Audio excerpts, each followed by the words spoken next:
There's a farmhouse in Ohio still standing.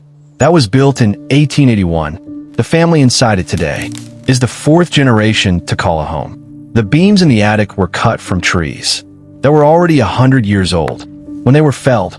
Down the road, a house built in 2004 already needs a new roof, new windows, and a contractor who took one look at the foundation and shook his head. Same state, same weather, 123 years apart. One of them was built to be lived in by people who hadn't been born yet. The other was built to be sold. This is the story of what changed in the wood, in the methods, and in the thinking between those two houses. The house cut from old forest, Midwest Farmhouses, 1850s, 1880s. Before a farmhouse could be built, someone had to cut down a forest that had been growing since before the first settlers arrived. Old-growth oak and pine, trees with 20 or more growth rings per inch. Dense, tight-grained, full of natural resins that resisted rot and insects. 4 generations.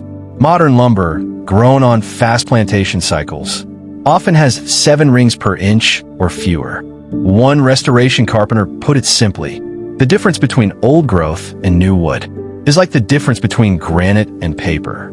The farmhouses built from this lumber in the 1850s through the 1880s used post and beam framing, heavy timbers joined by hand-cut mortise and tenon joints, not nails. A skilled carpenter could spend weeks on a single frame. The result was a structure that could flex in a storm without breaking, that could carry the weight of a century of additions, families, and winters without complaint. These houses weren't just shelter. They were built with the assumption that someone's grandchildren would be standing in this kitchen, asking the same question their grandfather once did: will this hold? The answer, built into every joint, was yes. The frame that changed everything. Balloon framing, Midwest and Plains, 1850s, 1930s. In 1833, a carpenter in Chicago named Augustine Taylor built something differently. Instead of heavy timbers and hand-cut joints, he used long, thin machine sawn boards, 2x4s, held together with cheap, mass-produced nails. Builders mocked it. They called it a balloon frame, implying it would blow away in the wind. It didn't. Balloon framing spread across the Midwest, faster than almost any building technique in history. A house that once took skilled carpenters weeks of joinery could now be framed by a small crew. In days, it used the lumber pouring out of new sawmills along the expanding railroads. And critically, in the 1850s through the early 1900s, that lumber was still old growth. Fast to build, strong material. It was, for a few decades, the best of both worlds. Farmhouses across Iowa, Kansas, and the Dakotas went up by the thousands using this method. Simple, sturdy structures that still stand on family land today. But balloon framing had a flaw nobody worried about yet.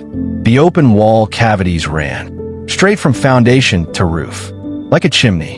In a fire, that house didn't just burn, it became one. The houses built for soldiers coming home. Levittown and the post-war boom, 1947 to 1960. After World War II, America had a housing problem. Millions of returning soldiers. Not enough homes. The solution was speed.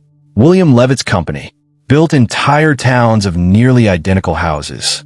The same floor plan, repeated thousands of times. Construction crews moving from house to house, performing one task each, like an assembly line.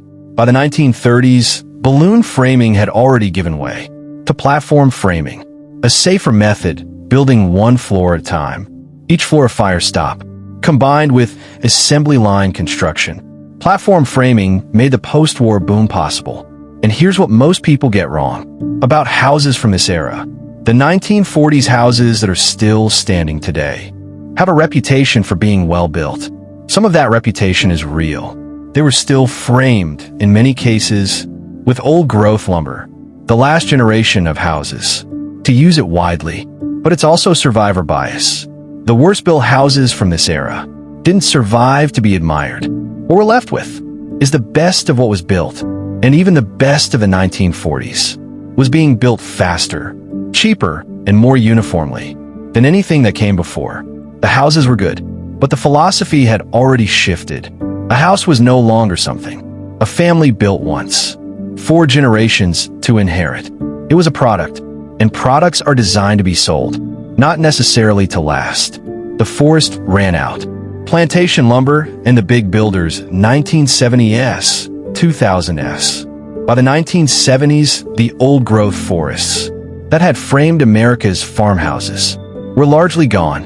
In their place, plantation lumber, fast-growing pine, harvested on 25 to 30-year cycles, with wide growth rings, more knots, and significantly less natural rot resistance. At the same time, the home construction industry itself was consolidating. Small local builders, the kind who built one house at a time in the town they lived in, for a buyer they'd see at church on Sunday, were being replaced. Today, the largest home builders in America build tens of thousands of houses a year across dozens of states. These are publicly traded companies. Their obligation is to shareholders, not to the family who will live in house number 4612 of this year's production run. A restoration contractor who has spent decades repairing American homes.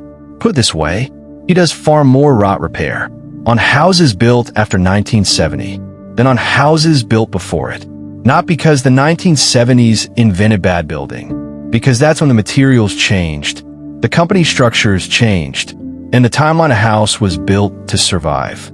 Quietly changed with them. Nobody announced it. There was no press release that said, houses will now be built to last 30 years instead of 100. It just happened. Plantation by plantation, merger by merger, production run by production run. The ones still standing. Farmhouse restoration present day. There's a reason restoration shows, set in places like West Virginia, have found such a dedicated audience.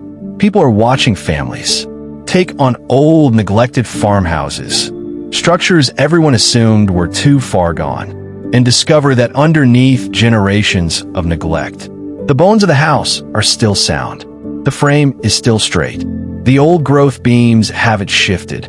What needed replacing was almost always the surface, roofing, wiring, plumbing, insulation. The structure itself had already done its job for 140 years and was ready to keep doing it for 100 more.